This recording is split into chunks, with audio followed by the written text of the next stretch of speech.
Okay, here we are with Miss Tamara Blodgett, local author, and a successful one at that. And I just wanted to introduce you to her and give her an opportunity to let you know what's going on with. Thanks, Jenny. Since you're my friend, my biggest cheerleader, I guess it's pretty easy to do this. But I started writing in 2007, and that book will be released this year. It was my first attempt, and I'm just sort of doing some rewrites and edits on it right now. And it will be technically my sixth book, but it's the one I started with.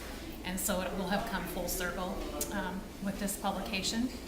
I published my first book in the Death series in April of this year, and book 3 will be published on Friday the 13th, which is next week. And my other series, the Savage series, book 3 will come out probably in April, and right now books 1 and 2 are available. The Death series is about a teen boy that develops a power called Affinity for the Dead, which is where he can communicate, and raise things that are dead. He's not really thrilled about the ability because it's not something cool like telekinesis or something of that sort, but he has to deal with it, and it's sort of fun to watch his progress through the books, trying to grapple with an awkward ability that's also quite dangerous. In book 3, he has to make big decisions of a moral nature about whether or not he's going to use his ability as a weapon. And he'll have to read that to find out, but it's interesting, the metamorphosis of the kids as they grow and they mature in the books. And the latest book has a little bit of perspective from his girlfriend and others. The main zombie, Clyde, is pretty effective with his things in the book as well. The Savage series is about a princess that doesn't want to be one and feels compelled to be as good as she can be with her people and the constraints of her environment, which is very unique. She lives an old-fashioned existence, but in the future. And her mother, Queen Ada, who was alarmingly easy to write, she's a villainess without compare.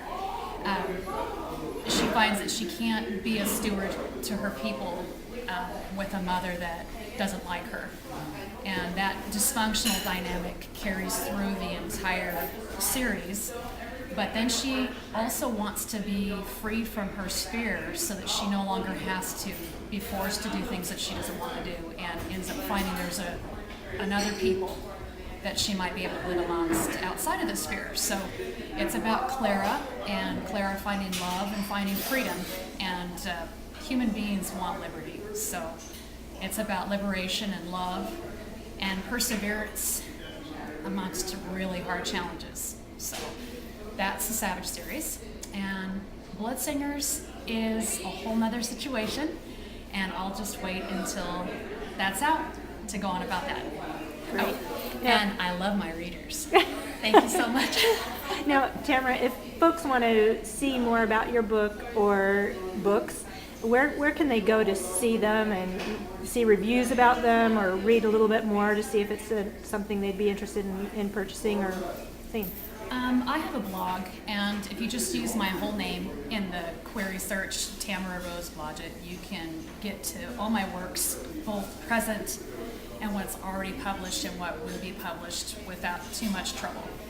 And I love to hear from my readers, and I'm very grateful for each one of you that have read my work. And like I told Jenny before we started here, for less than a cup of coffee, you can see if you like reading about zombies and princesses that live in spheres, and people that have special blood that allow them to commune with people that aren't human.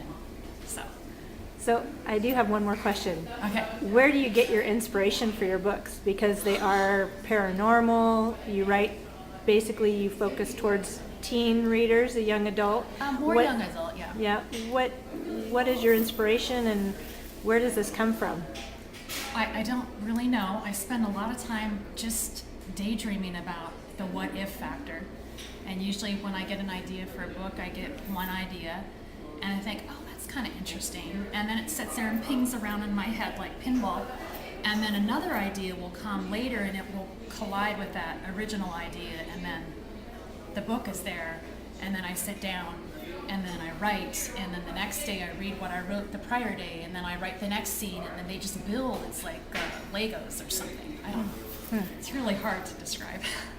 And what is, you mentioned, and I was checking out your blog the other day, and one thing that I noticed that was really apparent is that you're really in tune to your readers, and you really ask for not just comments, but input. And I noticed that you had some name competitions, and for book names as well as for characters. And what made you think of doing that, and how do your readers affect what you write?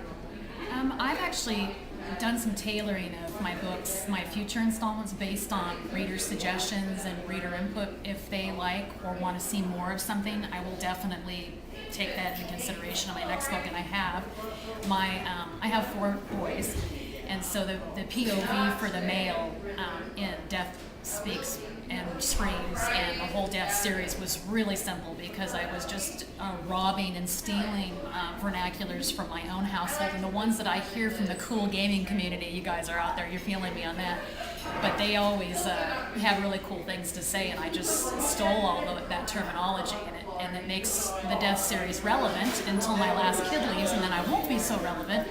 But yeah, my youngest son said, Mom, I think people really want to have a little bit of say about what you do in your books without, impacting creativity or whatever. And so it was my son's idea that I hold a contest. So if readers like that and they seem to really like it, it's his fault.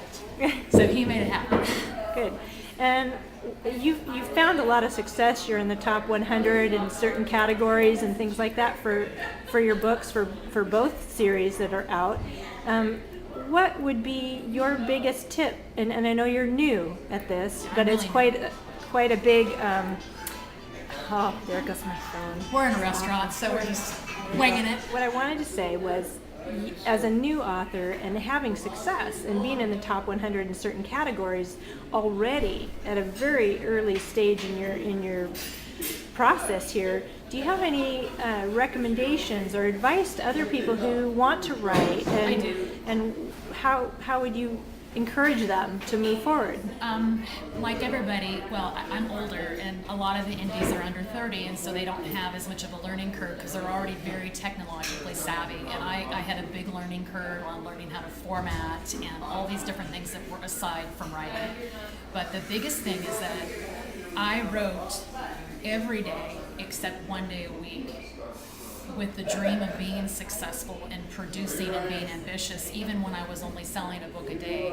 And I don't take 1 minute of my success that I have right now for granted, and I don't know if it'll be there tomorrow, but I'm going to write every day so that there will be stories for people to buy. So it's about ambition and drive. And I guess in the end, like my husband says, he says, well, if the books aren't good, they won't ever sell. And that's true. You do have to be at least decent.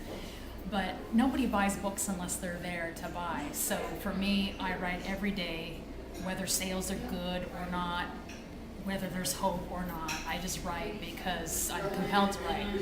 And I just will keep on producing titles, and there won't be a wait. I'll finish a book, and then I will edit it, and I will publish it. And for other writers out there, you just have to work even if you don't feel like you'll succeed. You just got to keep writing. So I hear that a lot, and it's a cliche in the author group. They're like, oh, keep writing. Well, you really have to keep writing if you want to be successful. So that would be my biggest advice. Keep writing, keep producing, and get your work published just as soon as it's polished and ready.